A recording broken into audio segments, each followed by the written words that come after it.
Sa Lunes na ang simula ng termino ng mga nanalo sa 2025 national and local elections. Pero patuloy ang Commission on Elections sa pagresolba sa mga disqualification cases. Ngayong Biyernes lang inanunsyo ng komisyon ang pagpahayag nito sa iproklama na si Benguet Lone District Representative Eric Yap matapos ibasura ang kanyang disqualification case. Samantala, tuloy-tuloy na rin ang preparasyon ng COMELEC para sa kauna-unahang BARM parliamentary elections sa Oktubre. Ang balitang A to C, hatid ni Naomi Almohano. 3 araw bago ang pagsisimula ng termino ng mga nanalong kandidato noong 2025 midterm elections, may humabol pang re-electionist na maaring maiproklama. Ibinasura kasi ngayong Biyernes, June 27, ng Commission on Elections 2nd Division ang petition for denial or cancellation of Certificate of Candidacy ni Benguet re-elected Representative Eric Yap. Number one, may technicality issue sa issue ng verification. Hindi verified yung mismong petition. Number two, walang ebidensya halos na nailakip doon sa petition patungkol sa kawalan umano ng citizenship na naturang respondent. At number 3, lumalabas parang mali yung remedyo. Material misrepresentation ang hinarap niyang issue noon matapos akusahan ng isang Franklin Tino na hindi siya natural-born Filipino. Inakusahan din siyang pineke ang kanyang mga dokumento, kabilang na ang kanyang passport. Gayunpaman, mananatiling wala munang kongresista ang Lone District ng Benguet sa Lunes.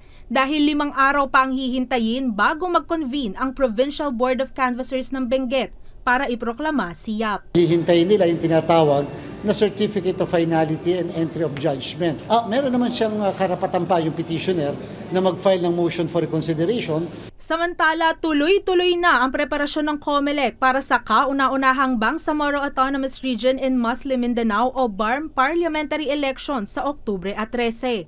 Ito'y matapos ang 3 taong pagkakaudlot dahil sa COVID-19 pandemic at kawalan ng Bangsamoro Electoral Code o iyong framework ng eleksyon. This is not a special elections.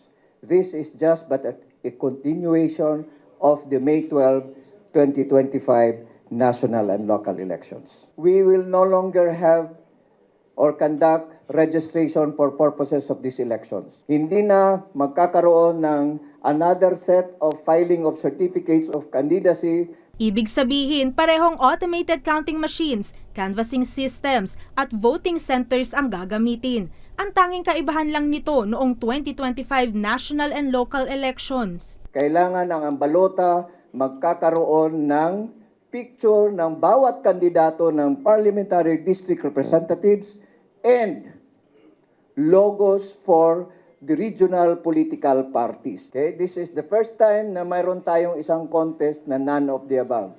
Lahat na rin ng voting centers bibigyan ng Starlinks para sa mabilis na transmission ng resulta. Ngayong Hulyo, nakatakdang magsimula ang parliamentary election activities, kabilang ang mock election sa July 26. Habang sa August 16 ang simula ng deployment ng mga gagamitin para sa October 13 parliamentary election.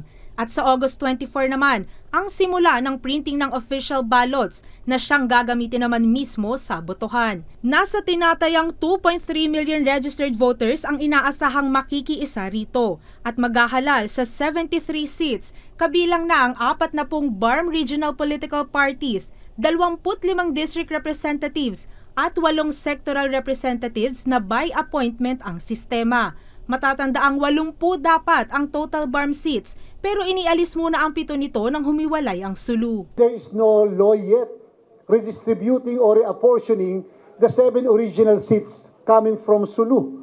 Nakikipag-ugnayan na rin ang komisyon sa mga otoridad at law enforcers para sa seguridad at kapayapaan ng parliamentary election. Para sa Balitang A to Z, Naomi Almohano.